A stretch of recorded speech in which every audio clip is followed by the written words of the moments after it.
കല്യാണം കഴിയുമ്പോഴല്ലേ നമുക്ക് ടെൻഷൻ ഉണ്ടാവുന്ന ഒരുപാട് പ്രശ്നങ്ങളുണ്ടാവും. എന്തോ പ്രശ്നം? ഉദാഹരണത്തിന് ഞാൻ പറയുന്നത് ശ്രദ്ധിച്ച് കേൾക്കണം. ഐസക് ന്യൂട്ടൺ ഈ എന്തോ കണ്ടുപിടിച്ച പുള്ളി ഗുരുത്വാകർഷണ ബലം കണ്ടുപിടിച്ചു. ഓ.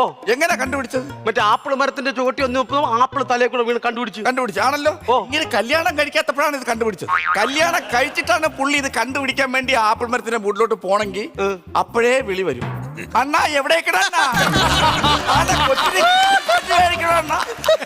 നമ്മളെ പെൻഷൻ മേടിക്കാൻ പോണം. അപ്പൊ പിന്നെ വയ്യാതെ കിടക്കുന്നു, ഇങ്ങനെ വിളിക്കൂലേ? വിളിക്കും. ഒന്നും പുള്ളിക്ക് കണ്ടുപിടിക്കാൻ പറ്റൂലായിരുന്നു. അതുകൊണ്ട് നിനക്ക് ഇതിന് എന്ത് മനസ്സിലായി? ഗുരുത്വാകർഷണ ബലം കണ്ടുപിടിച്ചിട്ടേ കല്യാണം കഴിക്കാൻ ഒന്നും മനസ്സിലായി. ഞാൻ ആപ്പ ഊപ്പ പയ്യനൊന്നും അല്ല കേട്ടോ. എന്തിനാണോ എന്തോ നാട്ടുകാർക്ക് സദ്യ കൊടുക്കാൻ വേണ്ടി വെറുതെ ഞാൻ ആപ്പ ഊപ്പ പയ്യനൊന്നും അല്ല. ഞാൻ ബാംഗ്ലൂർ സോഫ്റ്റ്വെയർ എഞ്ചിനീയർ ആണ്. എന്റെ ഫ്രണ്ടിൽ 8 കമ്പ്യൂട്ടർ നിരത്തി വെച്ചിട്ടാണ് ഞാൻ വർക്ക് ചെയ്യുന്നത്. എനിക്ക് ഓരോ മണിക്കൂറിലും 1 ലക്ഷം രൂപ സാലറി ഉണ്ട്, അറിയോ?